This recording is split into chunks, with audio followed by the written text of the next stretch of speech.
Assalamualaikum warahmatullahi wabarakatuh. Alhamdulillah, nahmaduhu wa nasta'inuhu wa nastaghfiruh. Wa na'udzu billahi min shururi anfusina wa min sayyiati a'malina. Man yahdihillahu fala mudilla lahu wa man yudlil fala hadiya lahu. Ashhadu an la ilaha illallah wahdahu la syarika lahu wa ashhadu anna Muhammadan 'abduhu wa rasuluh. Allahumma salli wa sallim ala Muhammad wa ala alihi wa sahbihi ajma'in. Ya ayyuhalladzina amanu taqullaha haqqa tuqatih wa la tamutunna illa wa antum muslimun. Ya ayyuhan nasu taqu rabbakumul ladzi khalaqakum min nafsin wahidah wa khalaqa minha zawjaha wa bassa minhuma rijalan katsiran wa nisaa'a. Wattaqullaha alladzi tasaaluna bihi wal arham. Innallaha kana 'alaikum raqiba. Ya ayyuhalladzina amanu taqullaha wa qulu qawlan sadida yuslih lakum a'malakum wa yaghfir lakum dhunubakum wa may yuti'illaha wa rasulahu faqad faza fawzan 'azima. Fa inna asdaqal hadithi kitabullah wa khairal hadyi hadyu Muhammad wa syarral umuri muhdatsatuha wa kullu muhdatsatin bid'ah wa kullu bid'atin dalalah. Amma ba'd. Muslimin dan muslimat yang dirahmati oleh Allah Subhanahu wa taala sekalian. Alhamdulillah, pada malam ini kita dapat bersama-sama berhimpun dalam kuliah Zoom dan juga di Facebook Live untuk kita sambung perbincangan kita mensyarahkan hadis-hadis dalam kitab Umdatul Ahkam karya Al-Imam Abdul Ghani Al-Maqdisi. InsyaAllah hari ini kita nak sambung balik hadis yang kita dah habis dah sebelum ni, iaitu bab siwak, iaitu bab bersugi. InsyaAllah kita nak sambung hari ini tentang isu yang biasa dah kita dengar mungkin, iaitulah isu sapuan di atas khuf. Sapuan di atas khuf. Jadi insya-Allah kita nak bacakan dulu hadisnya. Ya, kita nak bacakan dulu hadisnya. Baik.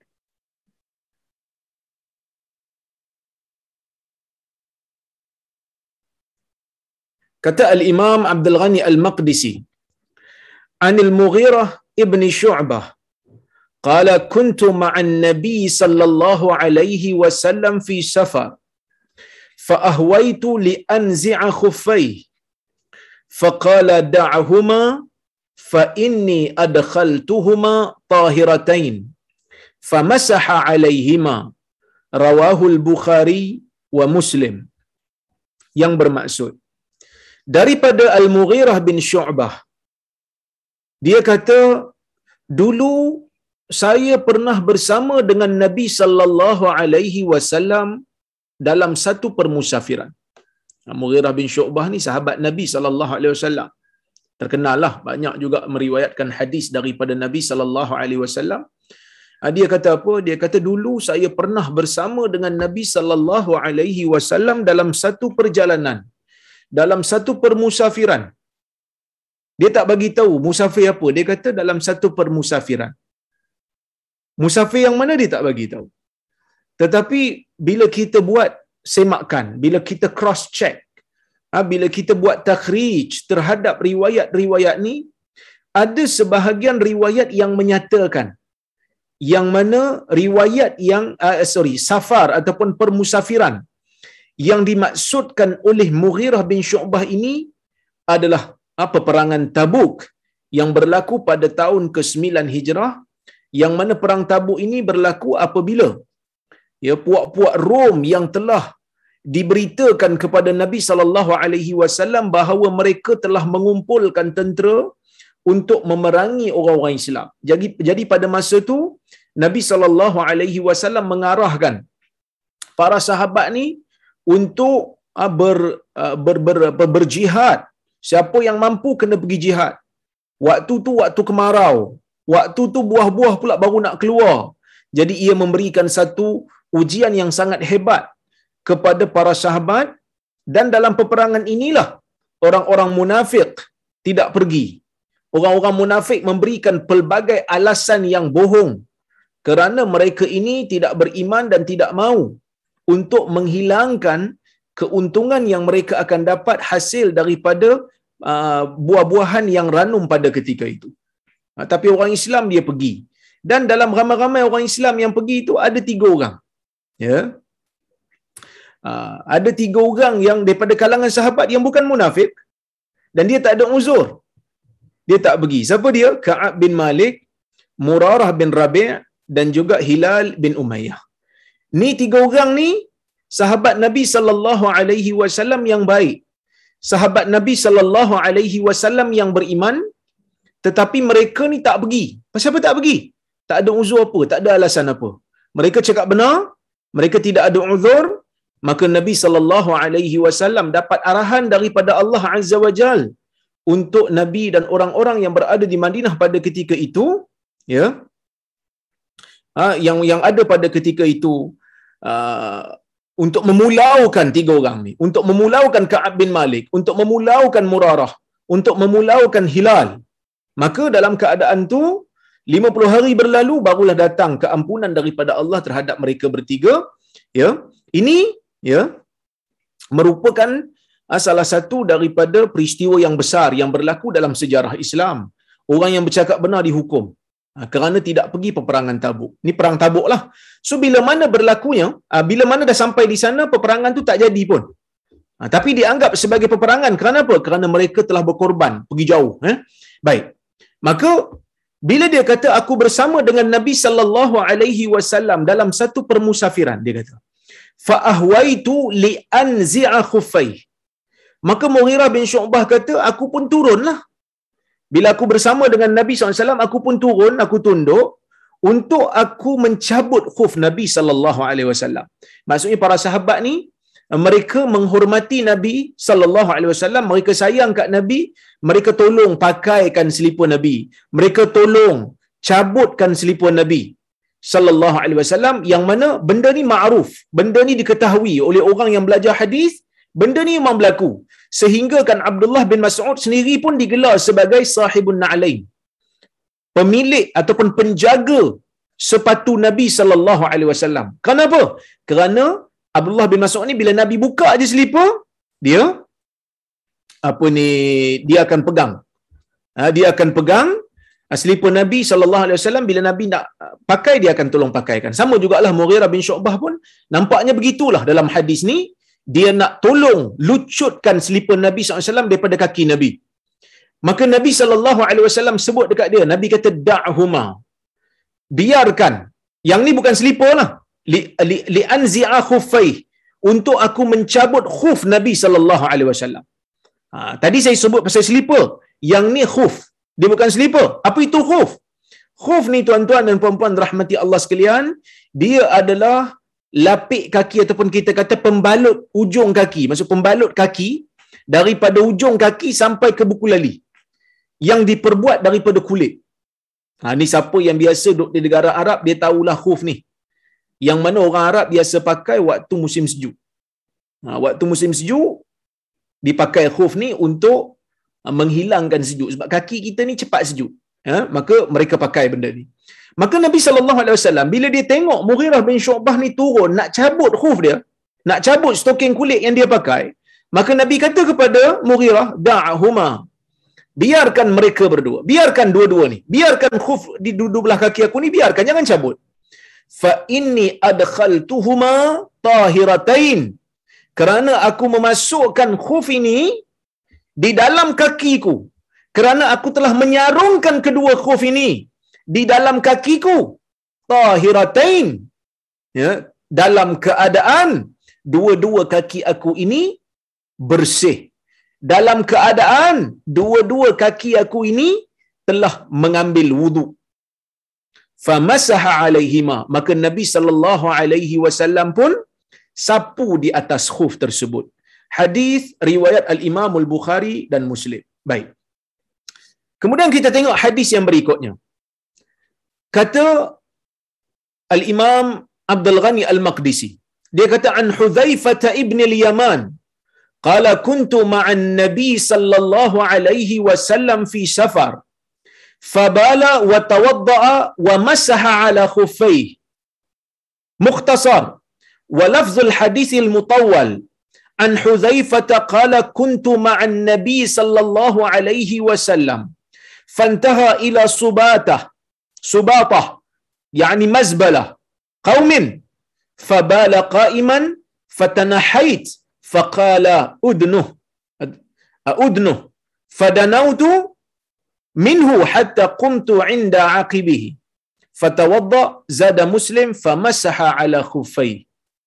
Baik, ni hadis yang kedua yang dimasukkan oleh Al-Imam Abdul Ghani Al-Maqdisi di dalam bab menyapu di atas khuf.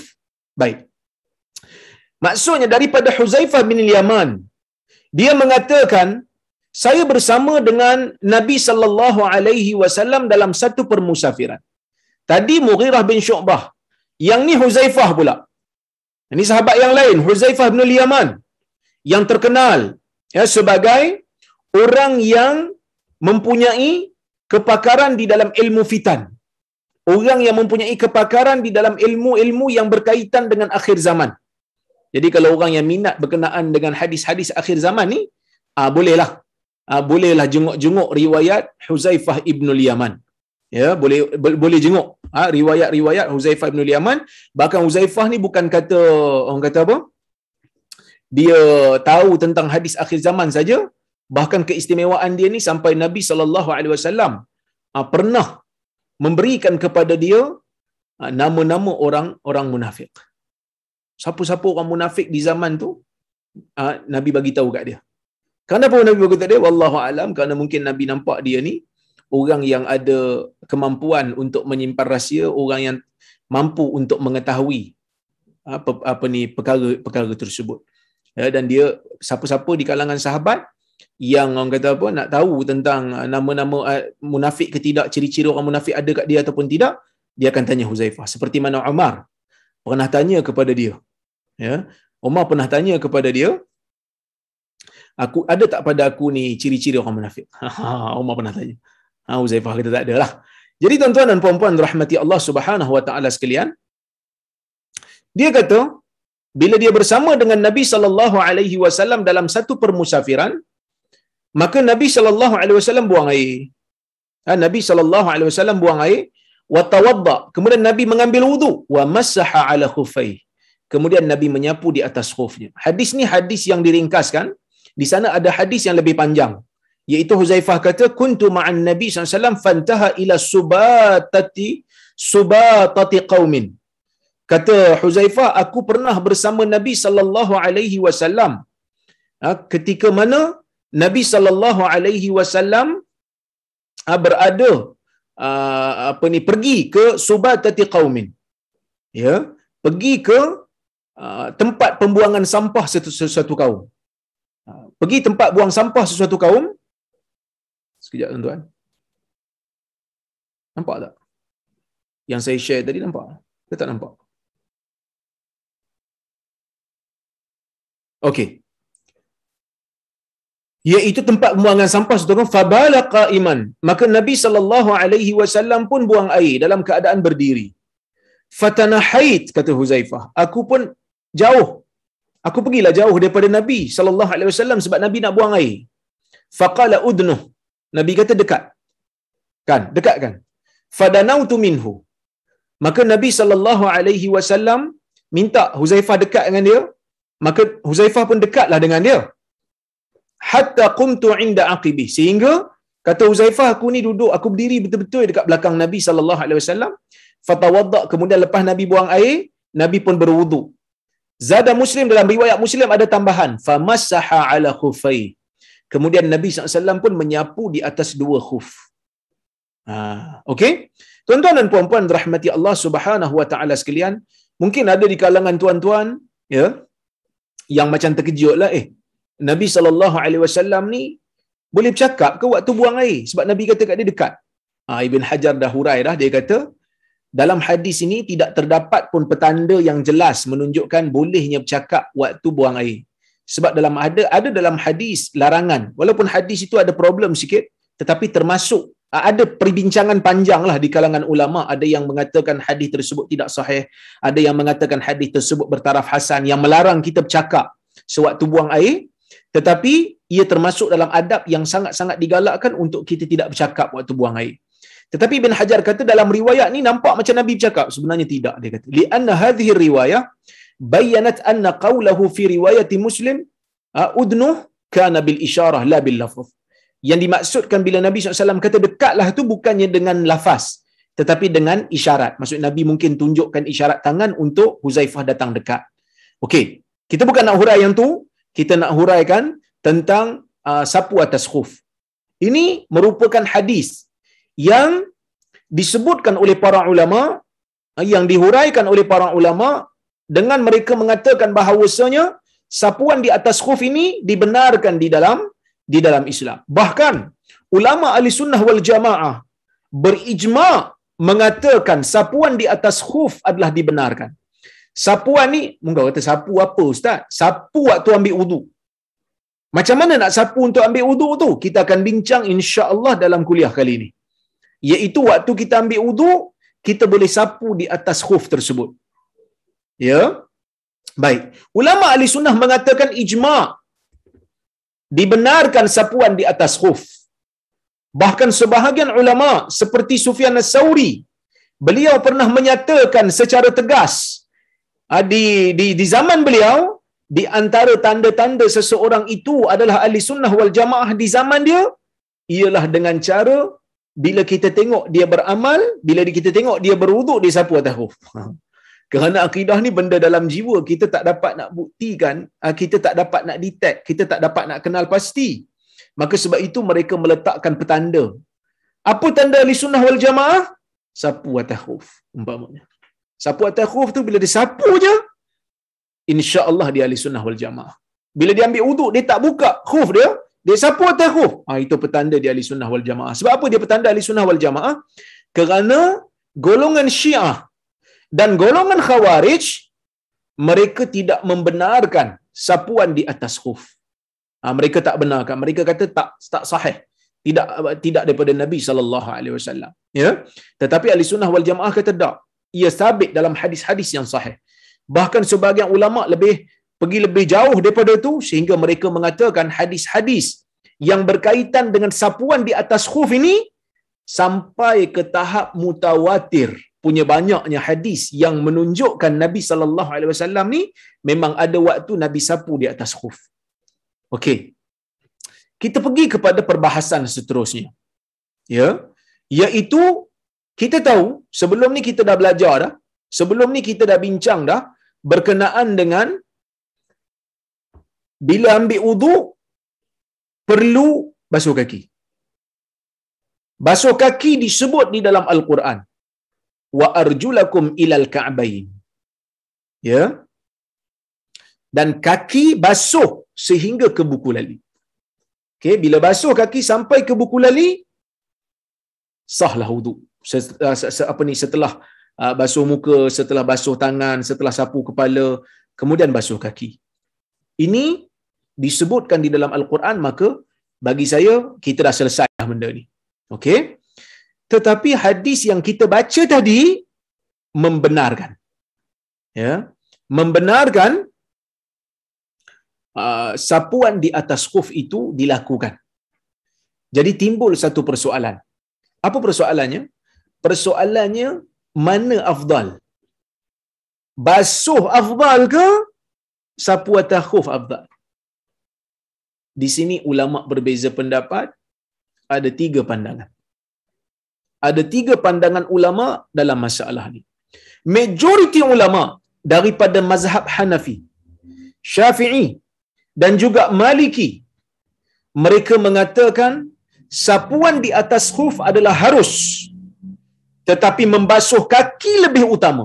Maksudnya basuh kaki ni lagi baik dan afdal daripada sapu atas khuf. Ini menurut majoriti ulama lah. Dalil yang mereka pakai yang pertama ayat Quran lah. Bila Allah Subhanahu wa taala mengarahkan kita untuk basuh kaki. Wa arjulakum ilal ka'bain ya ayyuhalladzina amanu idza qumtum ilas salah faghsilu wujuhakum wa aydiyakum ilal marafiq wamsahu bi ru'usikum wa arjulakum ilal ka'bain. Allah Ta'ala memerintahkan orang yang beriman, wahai orang-orang yang beriman, apabila kamu berkeinginan untuk melaksanakan salat, apabila kamu bangun untuk melaksanakan salat, faghsilu wujuhakum. Pertama, basuh muka kamu. Wa aydiyakum ilal marafiq, dan basuh tangan kamu sehingga ke sehingga ke siku, tangan tak ada buku lali ya. Sehingga ke siku. Wamsahu biruusikum, sapu kepala kamu. Wa arjulakum ilal ka'bain, dan juga basuh kaki kamu sehingga ke buku lali. Maksudnya, oleh kerana yang ni yang asal, yang ni lah afdal. Habis tu yang sapu atas khuf tu, yang tu rukhsah. Yang tu kemudahan.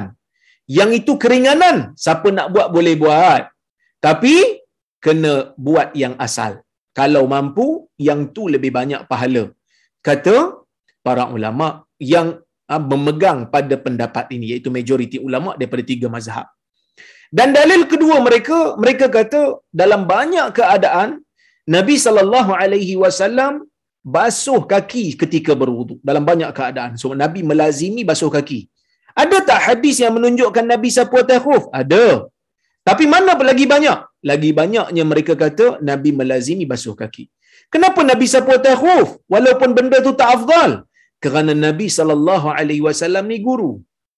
Nabi SAW ni cikgu kita dalam agama yang paling agung.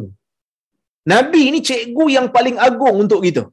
Jadi Nabi terpaksa tunjuk. Walaupun benda tu kurang afdal, Nabi terpaksa tunjuk untuk menunjukkan tata cara beribadat dalam keadaan orang yang tidak mampu. Sebab tu Nabi ni kadang-kadang dia buat benda yang kurang afdal, bukan kerana Nabi suka benda tu. Kerana Nabi biasanya Nabi akan pilih yang terbaik untuk diri dia. Sebab Nabi ni Nabi kan. Tapi ada kalanya Nabi menunjukkan yang kurang afdal, bukan kerana Nabi suka pada benda yang kurang afdal berbanding yang afdal, tetapi kerana Nabi SAW nak mengajar umat dia tentang amalan-amalan yang boleh dilakukan ketika mana kita tak mampu buat yang afdal tu. Inilah Nabi SAW. Kalau kita tengok dalam hadis-hadis, begitulah keadaannya. Baik. Kemudian tuan-tuan dan puan-puan rahmati Allah sekalian, tu majoriti ulama lah. Manakala ada satu pandangan dalam kalangan ulama daripada Hanbali, daripada mazhab Hanbali, mereka mengatakan sapu lebih afdal daripada basuh.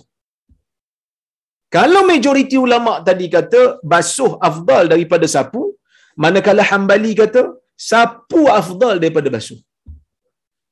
Kenapa mereka kata sapu lebih afdal daripada basuh? Jom kita tengok dalil yang mereka gunakan. Okey.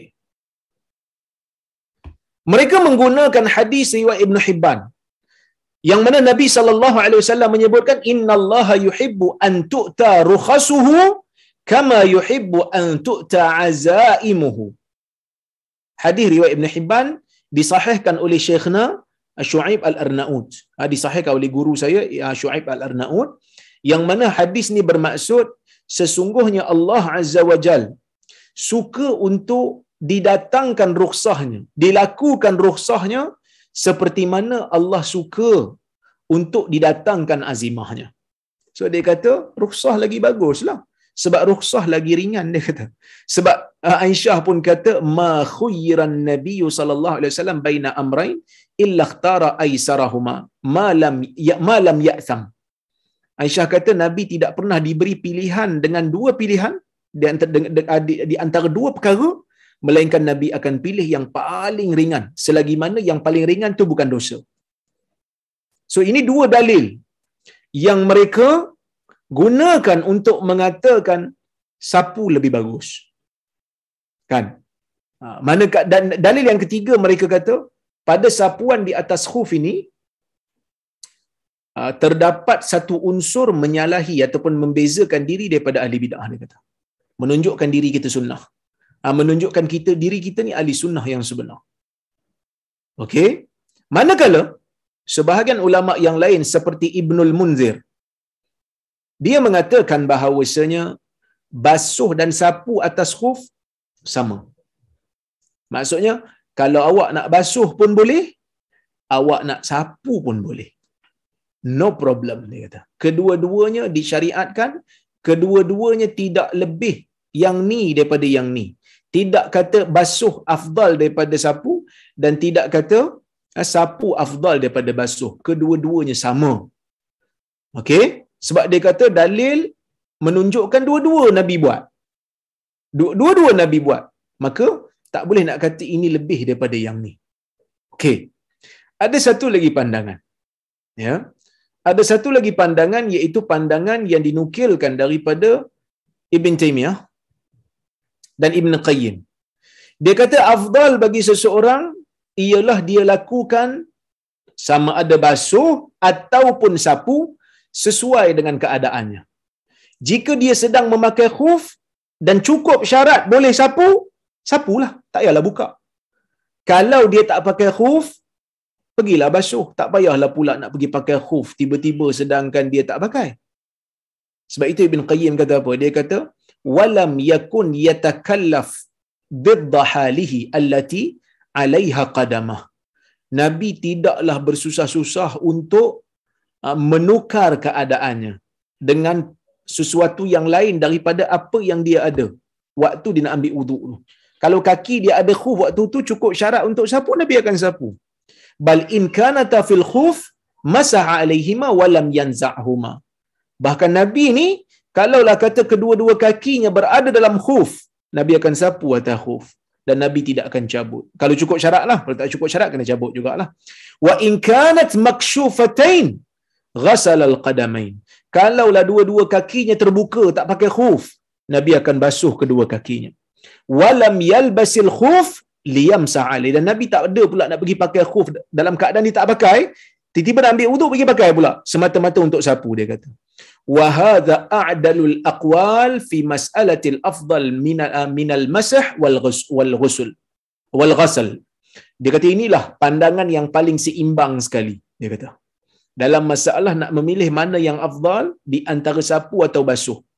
Qalahu Syekhuna, yang mana ini disebutkan oleh Ibn Taymiyah, guru kepada Ibn Qayyim, dan Ibn Qayyim sebut benda ni dalam kitab dia Zadul Ma'ad. Dia kata afdal bagi seseorang itu ialah tengok pada keadaan dia pada waktu itu. Kalau memang dah pakai khuf, tak payah buka lah. Seperti mana Nabi SAW memberikan arahan kepada Mughirah tadi. Nabi pakai khuf, dia nak buka khuf Nabi, sedangkan waktu tu Nabi cukup syarat untuk sapu atas khuf. Nabi kata apa kat dia? Da'huma, biarkan ia, fa inni adkhaltuhuma tahiratain. Biarkan dia, kerana aku memasukkan kaki aku ke dalam khuf tersebut dalam keadaan kedua-duanya telah pun bersih, kedua-duanya telah pun suci, kedua-duanya telah pun diambil wuduk. Okey, ini pendapat yang bagi saya okeylah. Maksudnya kita tengok keadaan kita. Tapi kalau katalah satu orang tu dia pakai khuf cukup syarat, kan? Dia pakai khuf dia cukup syarat. Adakah bermakna tak boleh dia buka khuf dia semata-mata untuk basuh kaki dia? Boleh. Tak ada masalah pun.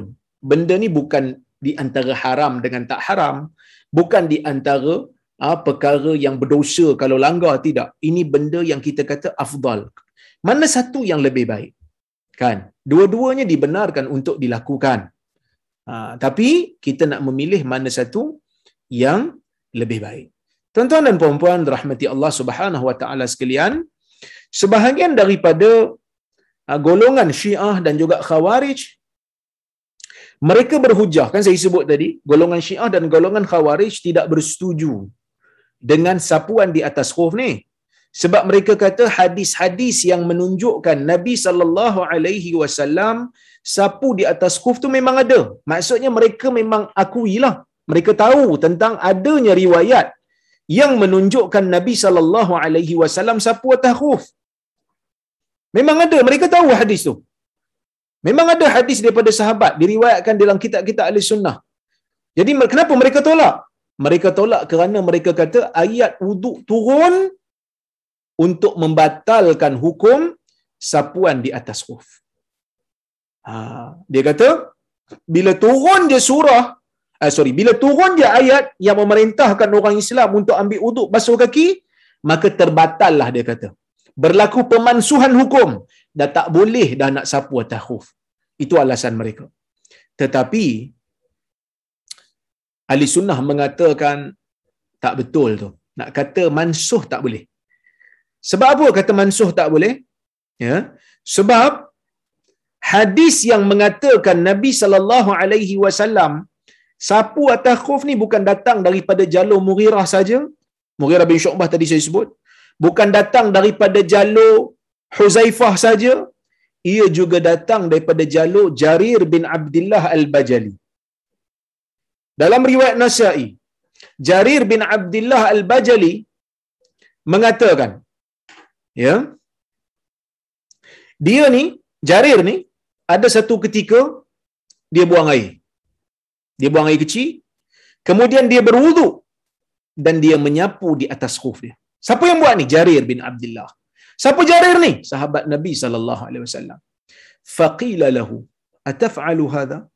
Jadi ada orang tanya kat dia, bila orang tengok dia buat macam tu, dia pergi buang air kecil, lepas tu dia berwuduk, lepas tu dia sapu atas khuf dia.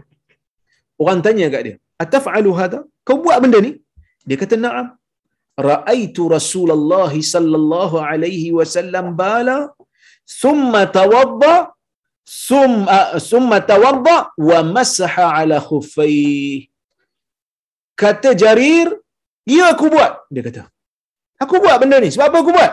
Dia kata, kerana aku melihat Nabi sallallahu alaihi wasallam pernah melakukan sedemikian. Dia nampak Nabi buat apa? Dia nampak Nabi sallallahu alaihi wasallam buang air, kemudian Nabi berwuduk, dan waktu sampai dekat kaki tu Nabi sapu di atas slipper dia. Di atas khuf dia, Nabi sapu di atas khuf dia. Kenapa saya kata dalil ini merupakan dalil boleh menolak hujah golongan yang mengatakan berlaku pemansuhan? Kerana tuan-tuan dan puan-puan dirahmati Allah Subhanahu wa taala sekalian, kalau kita tengok Jarir bin Abdullah Al-Bajali termasuk, ya, di kalangan sahabat yang lewat masuk Islam. Sebab itu Al-Imam An-Nasa'i, ya, waktu dia meriwayatkan hadis ni, dia kata, dia bawakan satu qaul, dia bawakan satu kata-kata, dia kata wa kana islamu Jarir qabla mautin Nabi sallallahu alaihi wasallam biyasir. Jarir ni masuk Islam sejurus sedikit saja sebelum Nabi wafat. Maksudnya apa? Maksudnya Jarir dia masuk Islam sangat-sangat lewat, dekat-dekat Nabi nak wafat. Dan Islamnya Jarir selepas daripada turunnya surah Maidah yang ada padanya ayat berkaitan dengan arahan untuk mengambil wuduk. Maka sebab itu ahli sunnah kata, kita tak boleh kata berlakunya pemansuhan. Tidak. Kerana di akhir hayat Nabi SAW pun, Nabi still mengamalkan sapuan di atas khuf, walaupun selepas daripada turunnya ayat ataupun turunnya arahan untuk basuh kaki di dalam wuduk. Sebab Jarir kata, aku nampak Nabi SAW bila Nabi buang air, Nabi berwuduk, aku nampak benda ni, dan Nabi sapu atas khuf. Menunjukkan sampai akhir hayat Nabi buat benda ni. Saya tak bolehlah mengatakan berlakunya pemansuhan. Bila kita kata sapu atas khuf, okey, kita nak tengok had minima sapu tu macam mana. Okey, ulama berbeza pendapat jugalah. Sebab dalam hadis yang kita baca tadi, sahabat dia tak perincikan secara detail macam mana yang kata sapu tu. Apa had minima sapu? Maka sebab tu ulama berbeza pendapat. Okey. Mazhab Hanbali kata sapu yang dikira yang paling minima untuk menjadikan sapu ni sah, dia kata sapu di atas majoriti permukaan kaki. Permukaan kaki yang ada pakai khuf tu, pakai stoking kulit tu, atas tu kita sapu kebanyakan. Kalau kita sapu sikit je tak dikira, dia kata. Kenapa? Kerana dalil mereka kata hadis yang membenarkan sapuan ni dia tak letak had. Hadis yang bagi tahu Nabi sapu dia tak letak had berapa banyak. Jadi bila tak tahu, kita kena tengok cara Nabi, macam mana cara Nabi sapu. Bila kita tengok cara Nabi sapu, dia kata Nabi sapu di atas permukaan tu secara kalau tak keseluruhan pun majoriti. Sebahagian besar daripada permukaan tu kena sapu. Macam mana cara sapu? Basahkan tangan, kemudian lalukan di atas permukaan kaki.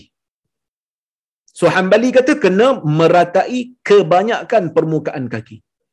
Manakala mazhab Syafi'i dan juga As-Sawri, mereka mengatakan sapuan yang minima hanya sekadar memadai untuk perbuatan itu dipanggil sapuan, cukup dah. Maksudnya kalau katalah dia ambil basahkan tangan, calit dengan keseluruhan tangan dia, dari kira sapu dah. Dari kira sapu dah, cukup dah, dia kata. Yang penting perbuatan tu pada bahasa dipanggil sapu. Hanafi kata sapu sekadar luas 3 jari. Jadi wallahu taala alam, saya nampak dalam isu ni mazhab Syafi'i itu tepatlah. Kerana tidak ada syarat mesti sapu 3 jari dan sebagainya, itu memang tak ada. Okey, cuma para ulama berbeza pula. Tadi kita bincang yang paling minima. Sekarang kita nak tengok sapuan yang sempurna. Kan? Sapuan yang sempurna. Apa yang paling sempurna? Baik, sapuan di atas permukaan kaki yang pakai khuf ni, waktu kita pakai khuf, kaki kita pakai khuf, kita sapu di atas permukaan kaki, yang ni memang sepakat ulama mengatakan ia dituntut. Adakah sapuan di tapak khuf? Kita pakai kasut, kita pakai stoking kulit, bawah tu kena sapu ke tak? Okey, ulama berbeza pendapat sikitlah. Al-Imam Syafi'i rahimahullah, dia mengatakan sunat untuk menyapu di tapak khuf. Tetapi sapuan di atas adalah syarat. Jadi kalau orang sapu bawah aja tak boleh. Sapu atas memadai. Sapu atas dan bawah bagus. Kata mazhab Asy-Syafi'i. Maksudnya dia kata sapu atas tu kalau campur dengan bawah terbaik, kata mazhab Asy-Syafi'i. Manakala mazhab Malik, mereka mengatakan sapuan di atas khuf semata-mata okey, dia kata. Tapi pelakunya kena ulang salat kalau waktu masih ada. Ulang balik untuk sapu bawah. Atas dan bawah lah. Dia kata kalau waktu dah tak ada, tak apalah, tak payah ulang, dikisah. Okey. Ada juga sebahagian mazhab Malik kata yang berbeza-beza. Dalam mazhab Malik ni ada macam-macam pendapat lah. Okey, dalil mereka apa yang kata bawah ni juga sunat untuk disapu. Selain daripada atas. Atas syarat. Bawah ni dia kata sunat untuk sapu. Mereka menggunakan dalil daripada Mughirah bin Syu'bah. Dia kata anna Rasulullah sallallahu alaihi wasallam tawadda famassaha 'ala al-khuf wa asfalihi. Wa asfalahu. Hadis riwayat Al-Baihaqi. Mughirah bin Syu'bah kata Nabi sallallahu alaihi wasallam berwudu lalu menyapu di atas khuf baginda dan di bawah khuf. So dia kata bawah pun Nabi sapu lah. Tetapi riwayat ini adalah riwayat yang dipertikaikan oleh ulama hadis. Sebab tu saya bawa di bawah tu. Kalau tuan-tuan nampak tu, saya bacakan ya. Qala Tirmidzi. Al-Imam Tirmidzi berkata. Dia kata wasa'altu Aba Zur'ah wa Muhammadan an hadzal hadis. Faqala laysa bisahih. لأن ابن المبارك روى هذا عن ثور بن يزيد عن رجاء حدثت عن كاتب المغيرة مرسلا عن النبي صلى الله عليه وسلم ولم يذكر فيه المغيرة. Al-Imam Tirmidzi dia kata saya bertanya kepada Abu Zur'ah dan Muhammad. Muhammad ni siapa? Al-Imam Al-Bukhari rahimahumullah. Al-Imam Tirmidzi anak murid kepada Al-Imam Al-Bukhari dan anak murid kepada Abu Zur'ah. Abu Zur'ah ni siapa pula? Abu Zur'ah ni tokoh hadis besar. Siapa yang belajar hadis, automatik dia akan biasa dengarlah nama Abu Zur'ah, nama Tirmidzi, nama Abu Hatim Ar-Razi. Abu Zur'ah ni pun Abu Zur'ah Ar-Razi, ya. Dia tanya, Tirmizi tanya kepada Abu Zur'ah, Tirmizi tanya kepada Imam Bukhari tentang hadis yang kita baca ni. Maka kedua-dua mereka menjawab, laisa bi sahih. Hadis ni tak sahih, dia kata. Pasal apa tak sahih? Li'anna ibn al-Mubarak rawa hadzal hadis an Thawr bin Yazid. Kerana Ibn Mubarak meriwayatkan hadis ini daripada Thawr bin Yazid, daripada Raja. Raja kata, aku diberitahu daripada katib Mughirah, daripada penulis Mughirah secara mursal daripada Nabi sallallahu alaihi wasallam, dan tidak disebut pun ya nama Mughirah kat situ. Maksudnya riwayat ni adalah riwayat yang terputus sanadnya. Nama Mughirah tak ada pun kat situ. Ibn Mubarak riwayat. Jadi Ibn Mubarak ni siqah. Ibn Mubarak ni dia punya ingatan kuat. Jadi sebab itu para ulama kata riwayat ni tak sahih. Okey. Manakala pendapat Abu Hanifah, Al-Thawri dan juga Ahmad, mereka mengatakan tidak sunat sapuan di tapak. Mereka kata di atas cukup. Sebab apa? Mereka menggunakan riwayat Abu Daud daripada Ali bin Abi Talib.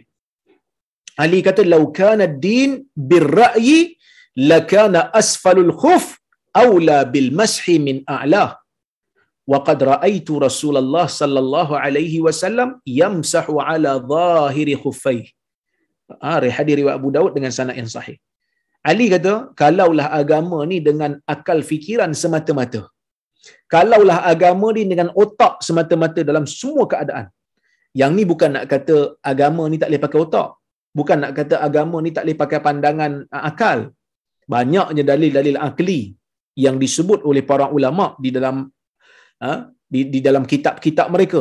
Begitu juga Allah Azza wa Jal di dalam Al-Quran banyak juga bagi perumpamaan-perumpamaan untuk orang-orang Islam yang membaca Al-Quran dan orang-orang yang tak mau menerima Islam sebagai agama. Allah Ta'ala ajak mereka berfikir menggunakan akal. Tetapi Ali nak kata kat sini, akal tu sebahagiannya memang tak boleh guna fikiran, tak boleh guna akal. Bila mana melibatkan benda-benda ghaib. Bila melibatkan perkara-perkara yang akal tak boleh fikir. Di akal ni kira macam penimbang yang ada limit. Kan bila kita timbang kan, kita beli penimbang, dia akan letak limit maximum weight, berapa weight? Tak boleh lebih. Kalau kata 15 kilo tu maksimum, jangan pergi letak barang 1 tan atas tu. Dia akan pecah. Akal kita pun macam tu jugalah. Akal kita ni dia punya limitation dia. Dia ada limit, jangan letak lebih. So Ali kata kalaulah agama ni semua benda dalam agama boleh difikirkan dengan akal, boleh digunakan akal fikiran, sudah pasti bawah khuf lebih utama untuk disapu daripada atas. Dan sedangkan aku pernah melihat Rasulullah sallallahu alaihi wasallam bila ambil wuduk, Nabi sapu di atas permukaan khuf. Nabi tak sapu di bawah, kata Ali. Jadi pendapat ni kata bawah tu tak payah sapu lah. Kerana riwayat yang suruh sapu bawah tu, yang menunjukkan Nabi sapu kat bawah tu, adalah riwayat yang tidak sahih. Wallahu ta'ala a'lam, saya cenderung kepada pendapat yang kedua ni. Walaupun kita tak nafilah, kalau sapu di atas dan bawah sekali, paling tidak ihtiyatan, kerana berhati-hati. Tapi dari sudut dalilnya, tidak ada yang sahih. Okey.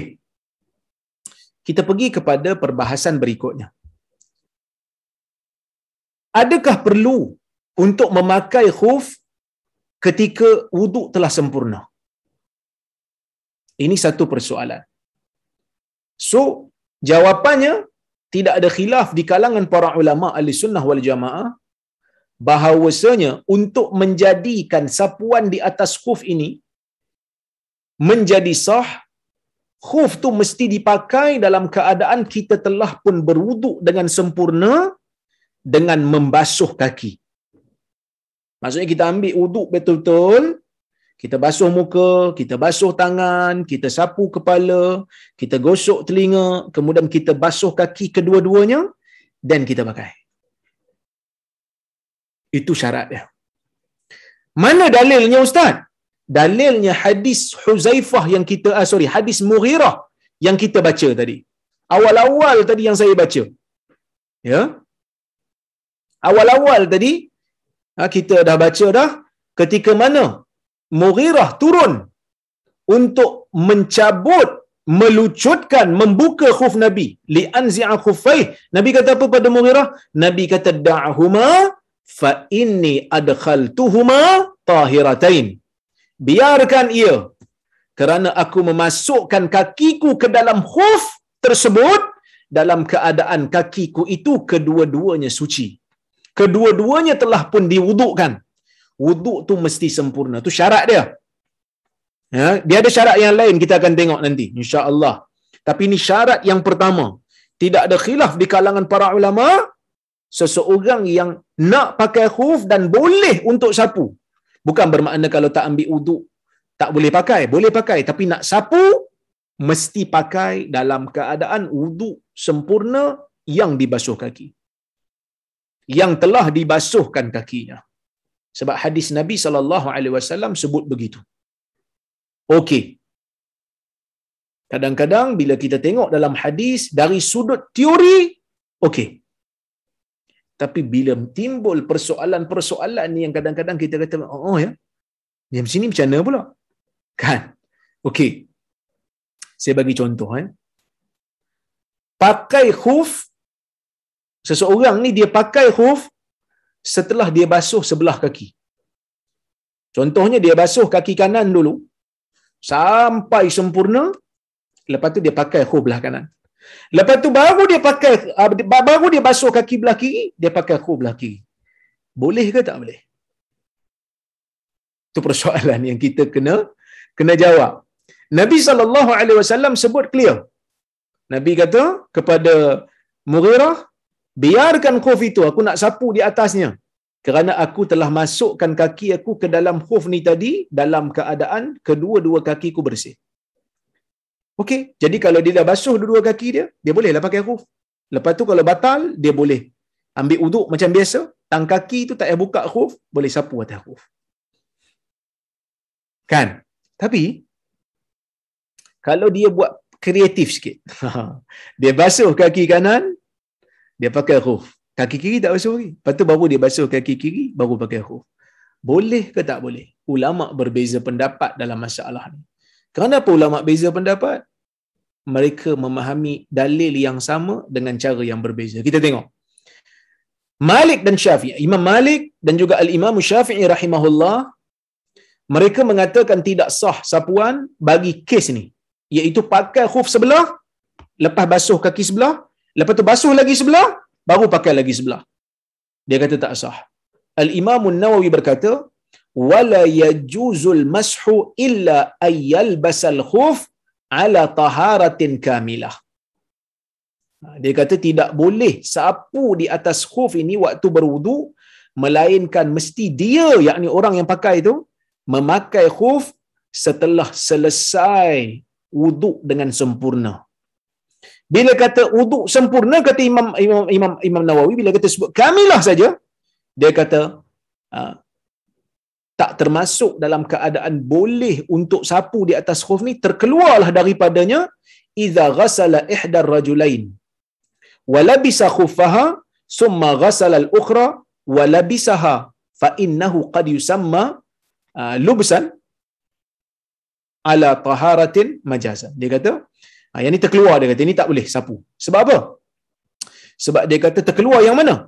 Orang yang basuh sebelah kaki, lepas tu dia pakai khuf sebelah, lepas tu dia basuh lagi sebelah, dia pakai yang lagi sebelah. Kerana apa? Kerana yang ni dia punya wuduk dia tak sempurna waktu dia pakai. Dia pakai yang sebelah tadi waktu tak sempurna lagi. Walaupun dari sudut majas mungkin dia dah dikira sebagai orang yang telah berwuduk, tapi dari sudut hakikatnya belum. Sebab wuduk sempurna bila basuh dua kaki. Ni dia baru basuh sebelah, dia dah pakai dah. Itu kata Al-Imam An-Nawawi rahimahullah, yang inilah pendapat yang dipegang oleh mazhab Syafi'i dan juga Imam Malik. Manakala Abu Hanifah dan juga Ibn Taymiyah, mereka kata boleh, dibenarkan sapu. Kalau dia pakai sebelah, lepas tu baru dia basuh kaki lagi sebelah, dia pakai lagi satu, dia kata boleh. Sebab apa? Sebab dia kata, ini juga pendapat As-Sawri, juga pendapat Abu Hanifah, dan juga pendapat Al-Muzani. Ibnul Munzir juga mengatakan dibenarkan. Kata Syaukani, wa ajaza Thawri wal Kufiyun wal Muzani. Dan yang lain lagi dia kata annahu yujzi'ul mashu idza ghasala ihdahuma wa adkhalaha al khuf thumma al ukhra la sadaqa annahu adkhala kullam min rijlaihi al-khuf wa hiya tahirah. Okey. Dia kata Sauri, Kufiun dan lain-lain lagi ni, ulama-ulama daripada Kufi, dia kata dia benarkan boleh untuk sapu kalau kata dia basuh sebelah pakai khuf sebelah, basuh sebelah lagi pakai khuf lagi sebelah. Dia kata dia benarlah, maksudnya layaklah untuk dia tu dipanggil orang yang memasukkan kaki dalam keadaan kakinya bersih. Dua-dua pakai dalil yang sama. Dua-dua pakai dalil yang sama tapi cara faham berbeza. Kenapa? Kerana seorang tadi kata yang dipahami dengan maksud tahiratain, adkhaltuhuma tahir, aku masukkan kedua-duanya dalam keadaan kedua-duanya telah bersih. Maka kalau masuk sebelah yang bersih, lagi sebelah tak bersih lagi, tak nama dua-dua bersih. Yang satu lagi pula mazhab kata, Nabi kata masuk mesti bersih. Jadi dia masuk bersih dah. Yang ni tak masuk lagi, jadi tak perlu dah bersih dulu. Bersihkan yang ni baru masuk lagi satu. Jadi perbezaan faham itu telah menjadikan ulama berbeza pendapat. Wallahu taala a'lamu bis-shawab. Ya. Saya cenderung pada pendapat Al-Imam Syafi'i dan Imam Malik rahimahullah. Kenapa? Saya nyatakan kat sini, saya kata saya kata rajihnya ataupun pendapat yang tepat, pendapat mazhab Imam Malik dan juga Imam Syafi'i, kerana yang pertama, kedua-dua kaki adalah satu anggota dalam wudu. Satu anggota. Orang nak pergi wudu, dia basuh sebelah kaki tak boleh. Kan? Jadi kedua-dua anggota dikira, dan kedua-dua kaki dikira satu anggota yang sama. Dan orang yang basuh sebelah kaki tidak dinamakan orang yang telah sempurna wudu. Jadi oleh kerana itulah tuan-tuan dan puan-puan rahmati Allah sekalian, basuhlah dua-dua kaki, kemudian pakai khuf. Lepas tu nanti boleh dah untuk sapu di atas khuf apabila wuduk kita telah pun terbatal. Okey. Berikutnya, bila kita sebut tentang khuf, boleh sapu atas khuf hanya khusus untuk berwuduk. Ya, untuk berwuduk aja boleh. Kalau seseorang itu berjunub, dia kena mandi junub, dia tak boleh sapu atas token kulit dia tu untuk menggantikan mandian di kaki. Sebab di antara syarat sah mandi wajib, mesti meratai keseluruhan badan. Dia tak boleh kata, okey, saya mandi ni, saya basahkan semua anggota badan saya kecuali tang kaki tu. Saya pakai stoking kulit, saya sapu je atas tu, demi nak bagi kata, sapu tu ganti mandi. Tidak dibenarkan. Bagi orang yang berjunub, dia mesti buka khuf tersebut. Sebab itu saya sebut kat situ, wajib bagi seseorang yang berjunub dan ingin mandi wajib untuk membuka khuf. Tidak sah mandi dan sapu atas khuf bagi menggantikan mandian di kawasan kaki itu. Mesti buka. Ya, mesti buka. Okey? Baik. Kita tengok yang berikutnya. Tempoh sapuan. Sapuan, bila kita kata sapu boleh, sapu ni berapa lama ustaz yang boleh? Majoriti ulama daripada mazhab Hanafi, daripada mazhab Asy-Syafi'i, daripada mazhab Hanbali, mereka mengatakan tempoh sapuan adalah 1 hari 1 malam untuk orang yang bermukim. Orang yang bermukim 24 jam. Manakala orang yang bermusafir 3 hari 3 malam. Dalilnya adalah hadis riwayat Muslim, yang mana Ali bin Abi Talib kata, an Ali bin Abi Talib radhiyallahu anhu qala, ja'ala Rasulullah sallallahu alaihi wasallam salasata ayamin wa layaliyahun lil musafir wa yawman wa lailatan lil muqim. Atau kama qala. Hadis daripada Ali bin Abi Talib. Kata Ali, Nabi sallallahu alaihi wasallam meletakkan had bagi orang yang bermusafir nak sapu di atas khuf 3 hari 3 malam. Bagi orang yang bermukim ni maksudnya orang yang duduk di tempat dia lah, dia tak keluar musafir, sehari semalam 24 jam. Itu pendapat majoriti ulama. Berdasarkan hadis Muslim ni, mereka kata musafir 3 hari 3 malam. Manakala untuk orang yang bermukim, sehari semalam sudah memadai. Cukup sehari semalam. Memadai. Lepas tu kena buka. Tak boleh sapu dah.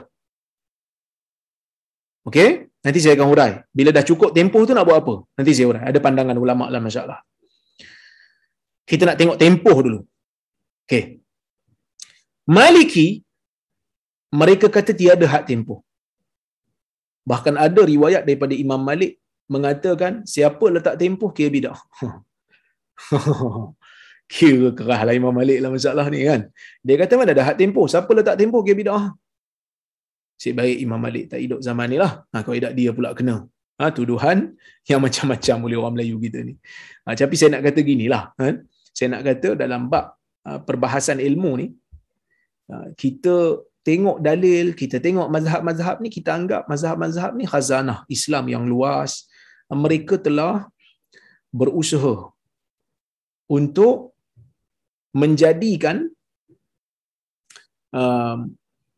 Islam itu kepada kita sampai dalam keadaan yang sebaik mungkin. Sebaik mungkin. Maksudnya, mereka tidak ada kepentingan dunia untuk mereka. Mereka telah berusaha semampu mungkin untuk menjadikan agama itu sampai kepada kita dengan bersih. Itulah para ulama zaman silam dan sehingga pada zaman ni. Rahimahumullah. Moga Allah Subhanahu wa taala merahmati mereka dan mengganjari mereka dengan baik. Mengganjari mereka dengan syurga. Sebab apa? Sebab mereka telah berusaha semampu mungkin mereka untuk menjadikan kita ni faham agama, untuk menjadikan kita ni menerima agama dengan orang kata apa, tidak tercemar oleh penipuan dan pembohongan. Jadi dalam masalah ni bagi saya lah, kita tak payahlah ikut rentak mereka-mereka yang suka untuk labeling tanpa disiplin dan sebagainya. Tak perlu. Kita buat kerja kita, sampai ketika kita senyum je lah kat mereka ni. Okey, baik. Maliki kata tak ada had tempoh. Cuma mereka kata sunat lah cabut seminggu sekali pada hari Jumaat untuk mandi, mereka kata. Buktinya apa? Buktinya mereka guna hadis daripada Ubay bin Umarah. Dia kata, qultu ya Rasulullah amsahu 'ala al-khuffain? Qala na'am. Qultu yawman? Qala yawman. Qultu yawmain? Qala yawmain. Qultu wa thalatha? Qala wa ma syi't. Hadis riwayat Abu Daud. Ubay ni dia tanya Nabi sallallahu alaihi wasallam. Ubay ni dia tanya Nabi sallallahu alaihi wasallam. Dia kata, "Ya Rasulullah, boleh tak saya sapu atas khuf?" Dia kata. "Boleh tak saya sapu atas khuf?" Maka Nabi sallallahu alaihi wasallam kata, "Naam. Bolehlah." Qala yauman? Kan? Adakah sehari? Nabi kata sehari. Okey, sehari. Dia kata kalau 2 hari? Nabi kata 2 hari. Okey, 2 hari. Lepas tu dia tanya lagi, 3 hari? Nabi kata, boleh 3 hari. Wa ma syi'it. Ikut engkau lah. Nabi kata. Maksudnya apa? Maksudnya kalau kat sini, kita nampak hadis ni secara zahirnya, seolah-olah Nabi SAW tak kisah dengan had. Sebab tu bila ditanya, sehari ke? Nabi kata okey. Dia tanya 2 hari ke? Nabi kata okey. Dia tanya 3 hari, Nabi kata okey, ikut suka engkau lah. Nak bagi tahu kepada kita, kepada orang yang membaca riwayat ni, tak ada masalah berapa hari pun. Sebab itu Imam Malik dia kata tidak dikira hari lah. Siapa yang letak hari ni kira telah membuat satu benda yang baru. Ya. Sebab apa? Sebab hadis Ubay bin Imarah ni kata, ya, Ubay bin Imarah, bukan Ubay bin Umarah, Ubay bin Imarah dengan mengkasrahkan ain, ya. Ubay bin Imarah dia kata Nabi sebut macam tu kat dia. Okey. Dan mereka juga mengatakan, mereka kiaskan sapuan di atas khuf ni dengan sapu atas balutan kalau luka. Kalau sapu atas balutan pun mana ada had, selagi mana balutan tu ada atas badan kita dan terkena pada anggota wuduk kita, maka kita sapulah. Tapi Ibn Abdul Bar, seorang ulama besar dalam mazhab Maliki, dia tetap mengatakan meletakkan tempoh tu lebih berhati-hatilah. Walaupun mazhab dia kata tak ada tempoh-tempoh ni, tapi dia kata letak tempoh tu lebih ihtiyat. Okey? Tapi rajihnya tuan-tuan, wallahu alam, saya cenderung pada pendapat majoriti ulama dalam masalah ni. Kenapa saya kata gitu? Kerana hadis yang diguna pakai oleh mazhab Maliki itu adalah hadis yang bermasalah. Sebab saya kata, hadis yang digunakan oleh mazhab Maliki itu walaupun riwayat Abu Daud, tetapi ada problem sikitlah. Abu Daud kata laisa bil qawi. Abu Daud kata hadis ni tak kuat. Perawinya tak kuatlah. Wa dha'afahu al-Bukhari wa faqala la yasih. Bukhari pun mendhaifkan riwayat ni, Bukhari kata tidak sahih. Ya. Abu Zur'ah ad-Dimashqi meriwayatkan daripada Ahmad. Ahmad kata rijaluhu la yu'rafun. Perawinya ada yang tidak dikenali. Perawinya tidak dikenali. Abu Fatah Al-Azdi kata hadisun laisa bil qa'im. Hadis yang tidak kukuh. Ya. Ibn Hibban kata lastu a'tamid ala isnadi khabari. Saya tidak bergantung dengan sanad khabar ini. Tak boleh bergantung. Tak kuatlah maksudnya. Daraqutni kata la yasbut. Tidak kuat. Tidak kukuh. Jadi tuan-tuan dan puan-puan rahmati Allah sekalian, kenapa tak kukuh? Kerana dalam jalur itu ada perawi yang bernama Muhammad bin Yazid bin Abi Ziyad. Dia adalah perawi yang tidak dikenali. Orang tak kenal dia siapa. Kan? Orang tak kenal dia siapa, jadi dia tak boleh. Riwayat dia tu tidak boleh untuk menyanggahi, ya, tidak boleh untuk menyanggahi riwayat yang lebih sahih daripada dia yang meletakkan tempoh. Yang meletakkan tempoh. Jadi riwayat ni tidak boleh menolak riwayat yang letakkan tempoh. Jadi kita dah tahulah serba sedikit pada hari ini bahawasanya terdapat di sana hadis-hadis yang meletakkan tempoh untuk sapuan atas khuf. Maka dia tak datang secara mutlak lah. Dia mesti berkaitan dengan tempoh. Majoriti ulama kata untuk orang yang bermukim yang tidak bermusafir, 1 hari 1 malam sudah memadai. Maksudnya lepas 1 hari 1 malam dia tak boleh sapu dah, dia kena buat something. InsyaAllah nanti kita akan cerita jika ada kesempatan apa yang dia kena buat. Di sana ada beberapa pandangan ulama bagi dia. Bagi orang yang bermusafir, dia kena 3 hari 3 malam. 3 hari 3 malam dia boleh diberi rukhsah untuk menyapu di atas khuf bagi kalau dia bermusafir. Ya, bermusafir. Jenis musafir yang macam mana ni yang dibenarkan untuk sapu ni? Majoriti ulama kata musafir yang dibenarkan untuk seseorang itu mengambil rukhsah. Mengambil rukhsah dibenarkan jika musafir itu bukan musafir maksiat. Maksudnya kalau musafir itu dia nak pergi buat maksiat, dia tak layak untuk ambil peruntukan 3 hari sapu ni. Tak boleh. Manakala mazhab Hanafi mereka benarkan musafir atas tujuan apa sekalipun. Sebab dia kata musafirlah dia kata. Tapi majoriti ulama kata tak boleh. Peruntukan daripada Allah, kemudahan datang dalam Islam ni bukan untuk orang yang buat maksiat. Bukan untuk orang yang buat maksiat, bukan untuk orang yang nak menderhaka pada Allah. Orang yang nak buat kederhakaan pada Allah, orang yang nak buat penderhakaan kepada Allah, nak buat benda yang Allah Ta'ala larang. Orang macam ni tak layaklah dapat peruntukan kemudahan. Sebab dia nak pergi buat benda yang Tuhan murka, takkan nak bagi kemudahan kat dia. Maka sebab itu majoriti ulama tak bagi ya. Yang majoriti ulama tak bagi orang yang musafir nak buat benda maksiat. Wallahu ta'ala a'lam bisawab. Saya tengok jam pun dah lewat dah ni. InsyaAllah kita sambung kuliah kita ni untuk akan datang. Saya tengok kalau ada soalan ataupun komentar, ya, ataupun apa-apa kritikan ke, kalau saya silap di mana-mana boleh bagi tahu, InsyaAllah. Sebab kadang-kadang saya pun terlepas cakap banyak juga, kan. Orang kata sabqul lisan. Terlepas cakap. Kita nak cakap benda lain, tercakap benda lain.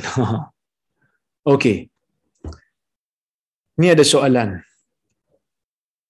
Assalamualaikum Ustaz. Waalaikumsalam. Adakah Taliban itu Khawarij? Khawarij ni apa? Khawarij ini ialah satu puak yang pernah disebutkan oleh Nabi sallallahu alaihi wasallam di dalam hadis. Apa ciri-ciri mereka? Nabi sallallahu alaihi wasallam kata, tahqiruna salatakum ma'a salatihim. Itu di antara ciri-ciri mereka. Wa siyamakum ma'a siyamihim. Ciri-ciri mereka kuat beribadat.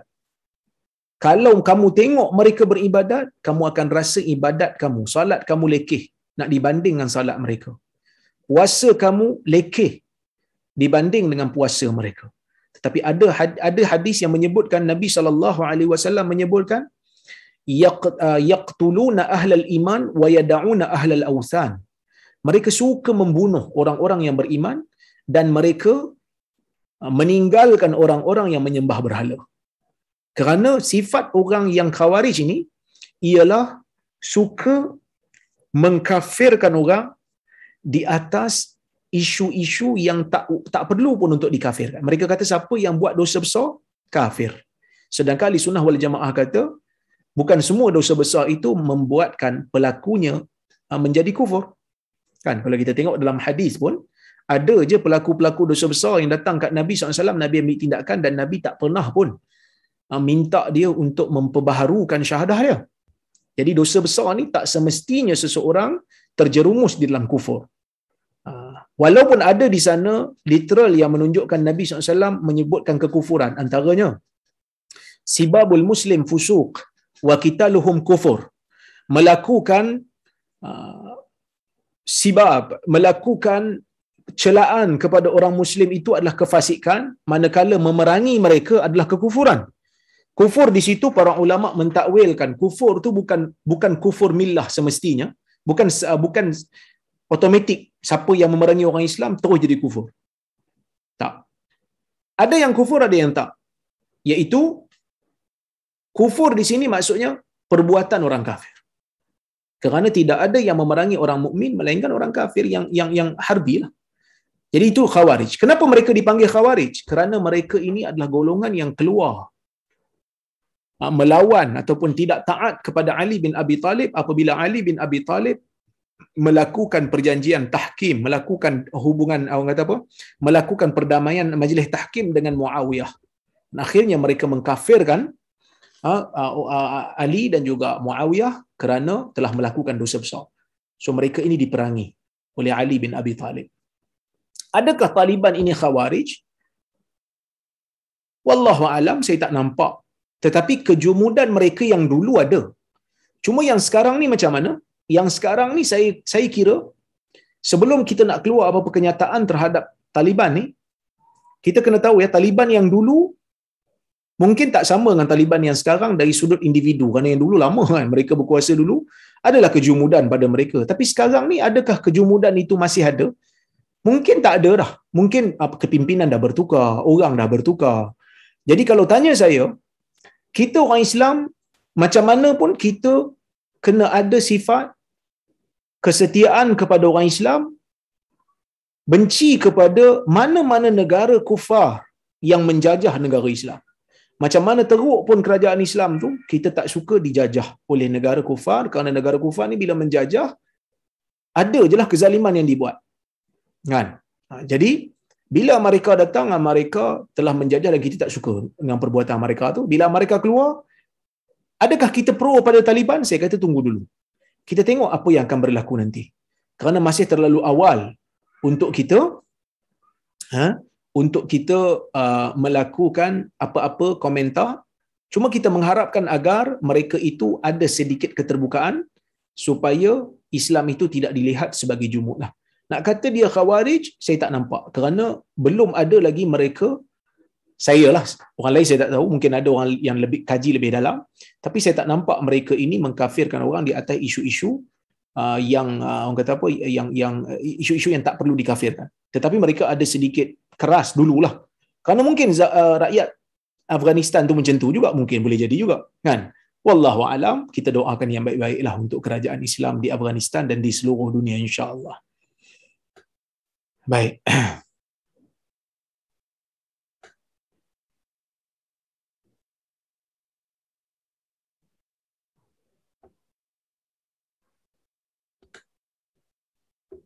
Salam Ustaz. Waalaikumsalam. Boleh nyatakan sifat orang Khawarij? Saya baru je hurai tadi. Mudah-mudahan tuan yang bertanya didengarlah. Baik.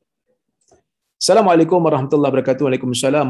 Mohon jasa baik untuk share kitab yang digunakan dalam majlis ilmu ini yang digunakan oleh doktor saya nak beli. Kita menggunakan kitab Umdatul Ahkam yang ditulis oleh Al-Imam Abdul Ghani Al-Maqdisi. Boleh cari Hadiah Kemal, dia ada jual, insya-Allah. Saya tak jual lah. Baik.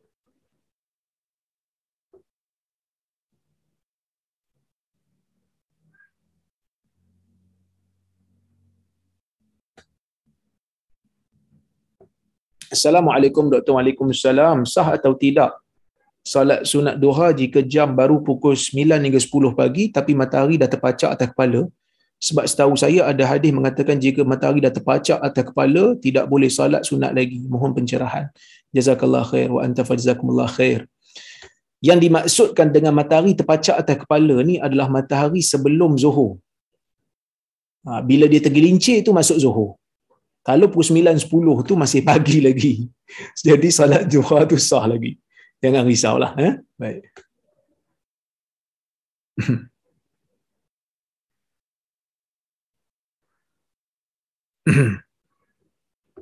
Assalamualaikum Dr. Waalaikumsalam. Apakah maksud hadis musalsal? Adakah ia kategori hadis sahih? Jazakumullahu khairan. Wa anta fajazakumullahu khair. Maksud hadis musalsal ini ialah perawi melazimi perkataan, perbuatan ataupun keadaan ketika mana hadis tersebut diucapkan oleh Nabi sallallahu alaihi wasallam. So hadis musalsal ni ada yang perbuatan, ada yang perkataan. Contohnya macam hadis Nabi sallallahu alaihi wasallam mengucapkan kepada Muaz sebelum Nabi bagi zikir kepada Muaz untuk dibaca lepas salat, Allahumma a'inni ala dzikrika wa syukrika wa husni ibadatik. Nabi sebut kepada Muaz, ya Muaz inni la uhibbuk. Wahai Muaz, aku sayang pada kamu. So Muaz pun masa dia nak riwayat hadis tu pada anak murid dia ucapkan perkataan yang Nabi ucap kat dia. Aku sayang kepada kamu, lepas tu baru dia baca zikir yang Nabi ajar kat dia. Lepas tu generasi sampai ke generasi diulang-ulang perkataan yang Nabi sebut tu. Begitu juga ada yang perbuatan, umpamanya Nabi sallallahu alaihi wasallam memegang bahu Ibnu Umar. Waktu dia nak bagi pesanan, perawi Ibnu Umar memegang bahu anak murid dia, pegang. Begitulah hadis musalsal. Begitu juga Ibnu Abbas radhiyallahu anhuma, dia cerita, dia kata Nabi pada peringkat awal terima wahyu, Nabi suka menggerakkan lidah dia, menggerakkan mulut dia, menggerakkan bibir dia untuk membaca cepat. Ditegur oleh Allah Azza wa Jalla. Ibn Abbas kata wa ana uharrikuhuma kama raaitu Nabi sallallahu alaihi wasallam yuharrikuhuma. Aku tunjukkan kepada kamu macam mana Nabi menggerakkan bibirnya, seperti mana aku tunjukkan kepada kamu seperti mana aku lihat Nabi menggerakkan. So anak murid pun dok buat. Itulah hadis musalsal. Okey, hadis musalsal ni itulah definisi dia. Adakah hadis musalsal ni sahih? Yang saya baca tadi semua sahih. Ada tak hadis musalsal yang tak sahih? Ada. Banyak juga yang tak sahih. Jadi kena hati-hati. Ya, hadis musalsal ni dia bukan kategori hadis sahih semata-mata. Dia hanya kategori hadis yang diriwayatkan dengan cara tertentu, ada yang sahih dan ada yang tidak sahih. Okay. Assalamualaikum Dr. Waalaikumsalam. Apa beza li zatih dengan li ghairih dalam hadis? Sebab saya biasa dengar hadis ni hasan li zatih ataupun hasan li ghairih. Tapi tak tahu apa bezanya. Terima kasih. Okey. Ini mungkin sahabat kita daripada Indonesia. Ahlan wa sahlan kerana bersama dalam kuliah kita pada hari ini. Saya sebut begini ya. Hadis ni dia ada dua kategori. Ada yang maqbul, ada yang mardud. Maqbul ni hadis yang diterima. Mardud ni hadis yang ditolak. Okey, hadis yang diterima ni pula ada dua pecahan dia. Ada dua pecahan di bawah dia. Satu kita panggil hadis sahih, satu kita panggil hadis hasan. Apa itu hadis sahih? Hadis sahih ialah hadis yang perawinya berada di peringkat yang cemerlang. Penjagaan terhadap hadisnya cemerlang. Penjagaan terhadap hadisnya itu sangat-sangat teliti. sama ada dia menghafal dalam dadanya hadis tersebut dan dia ingat dengan betul, dia ingat dengan kuat, ataupun dia tulis di dalam buku catatan hadisnya dan dia jaga betul-betul dan pelihara. Dia tak letak di tempat-tempat yang merata-rata sehingga orang boleh masukkan hadis yang bukan hadis dia.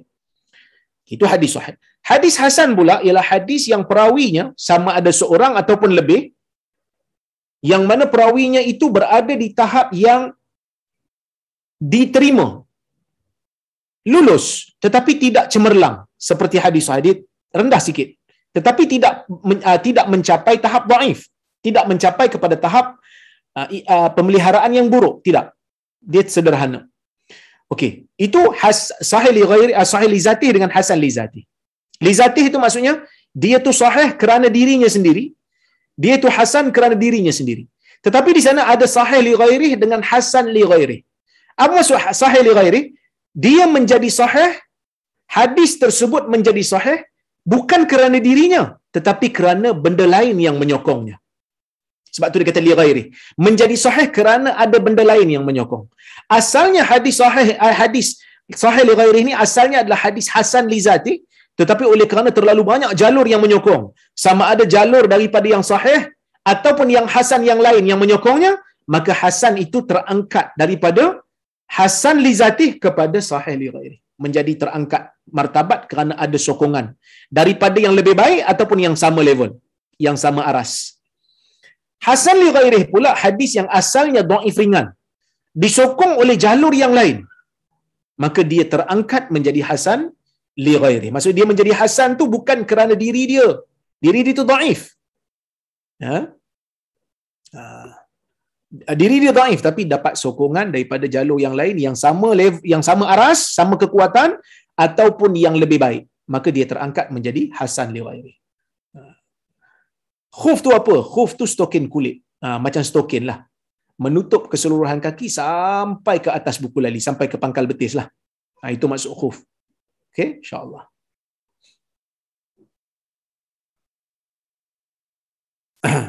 Ini mungkin masuk lewat sikit kot tadi. Saya dah hurai maksud khuf tu. Baik.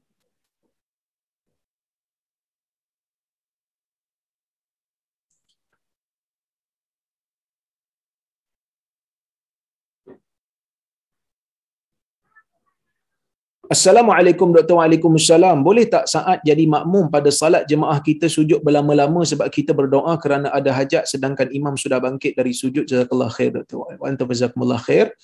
Ini biasalah orang sujud lama-lama sebab nak doa. Nabi SAW menyebutkan innama ju'ilal imam liyutamma bihi. Dijadikan imam itu untuk kita ikut. Jadi imam ni kita kena mutabaah. Imam selesai, imam pergi ke satu rukun, kita pergi ke rukun itu. Imam pergi ke rukun seterusnya, kita pergi ke rukun seterusnya.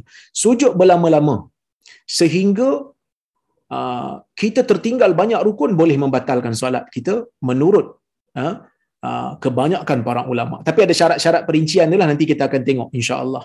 Ya, tetapi saya katakan kalaulah tak sampai tinggal kepada beberapa rukun, katalah dia lambat tetapi tak tinggal rukun yang banyak, yang tu adalah perbuatan yang tidak digalakkan, makruh lah.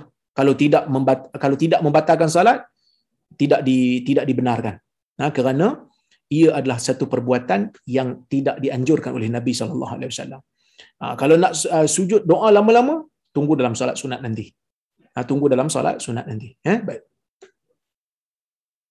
Apa pandangan doktor sekiranya khuf menggantikan stokin ketika waktu bekerja di pejabat? InsyaAllah dalam kuliah akan datang kita akan bincang.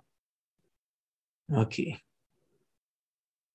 Sama jugalah yang tanya tentang kasut dan sebagainya, nanti kita akan bincang.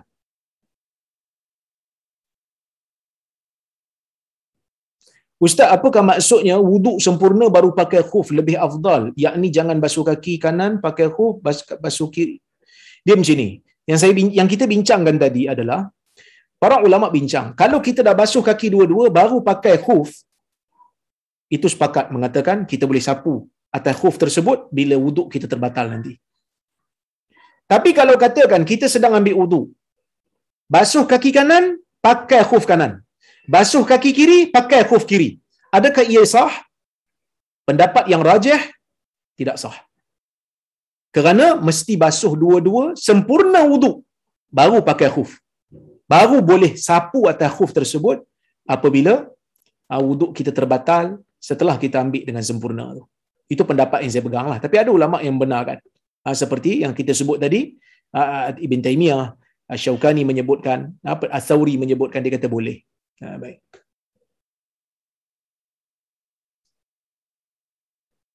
Bagaimana hukumnya jika mandi wajib tidak mengikut urutan sunnah sebagaimana Nabi SAW contohkan?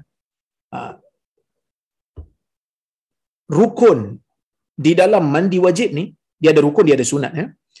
Rukun yang dalam mandi wajib ni adalah niat dan meratakan keseluruhan air itu keseluruhan badan. Kalau dia meratakan dengan niat mengangkat hadas besar dan meratakan air ke keseluruhan badan, sudah dikira memadai. Cuma dia tak dapat pahala sunat lah. Tak dapat pahala sunat. Ya?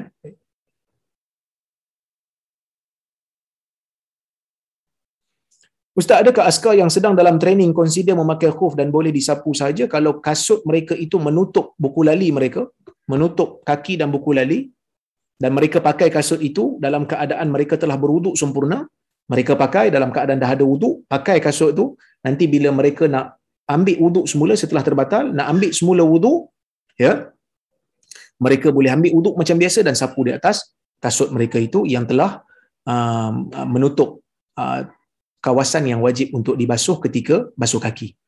Baik. Assalamualaikum Dr. Waalaikumsalam. Berapa kali sapuan yang perlu atas khuf? Sekali sahaja, memadai. Ni ada tanya tempoh 3 hari, 3 malam, sehari semalam tu tempohnya bermula bila? Bila bermula tempoh sehari semalam dan 3 hari 3 malam tu? Ni orang praktikal lah. Kan? Tahniahlah saya ucapkan. Bila kata 3 hari 3 malam, sehari semalam tu, bila mulanya Ustaz? InsyaAllah kuliah akan datang kita bincang. Ada khilaf dalam pandangan ni. Ada 4 pandangan dalam isu ni.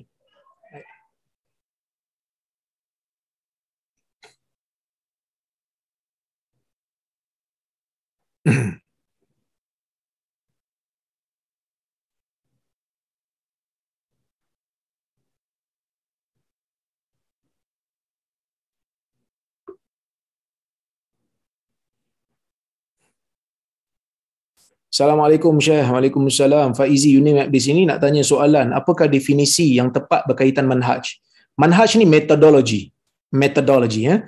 Dan apakah ada manhaj yang berbeza-beza untuk memahami sesuatu hadis yang akhirnya keluarnya hukum fiqh? Setiap mazhab ada metodologi yang khas untuk mereka. Tetapi adakah metodologi yang asas itu berbeza? Secara umumnya metodologi yang asas tidak ada beza. Jadi insya-Allah nantikan buku saya yang terbaru, metodologi memahami hadis. Saya akan huraikan dalam buku tu, macam mana cara ulama faham hadis. Sebab hadis ni bila kita tengok teks dia tu, kadang-kadang ulama faham lebih dalam daripada sekadar yang kita tengok. Rupanya mereka ada metodologi mereka. Insya-Allah buku tu dalam proses terbitan, opsi yang akan terbitkan, insya-Allah jika tidak ada halangan, hujung tahun ni akan diterbitkan insya-Allah. Kita tengok macam mana cara ulama menggunakan step-step untuk memahami hadis. InsyaAllah.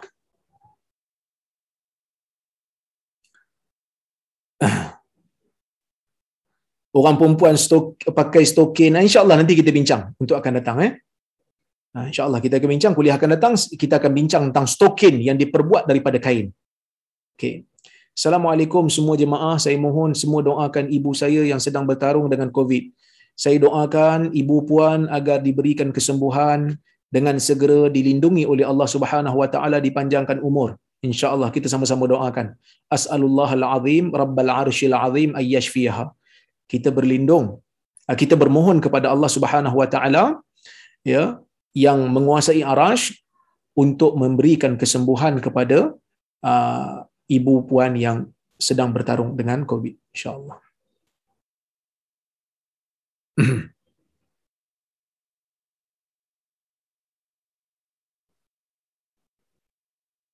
Okey. Allah, banyak soalan ni, kalau saya nak jawab satu-satu bukan pukul 12 kita tak habis. Insya-Allah kita jumpa lagi pada kuliah yang akan datang. Terima kasih kepada hadirin hadirat yang bersama dengan saya pada malam ini. Saya tengok ramai kat tadi dalam 200 lebih. Terima kasih banyak kepada sanalah sikit ibu ni sempit. Terima kasih banyak kepada Nur Islam Academy yang menganjurkan majlis pada malam ini. Kita doakan semoga Datuk suami kepada Datin Lin kita, Datuk Ayub yang juga tidak sihat, moga-moga Allah Subhanahu wa taala memberikan kesembuhan. Nas'alullahal azim rabbal arsyil azim ayyashfiyahu. Saya berhenti di sini dulu, minta maaf terkasar bahasa tersilap kata. Aqulu qawli hadza wa astaghfirullahal azim li wa lakum. Wassalamu alaikum warahmatullahi wabarakatuh. Waalaikumsalam.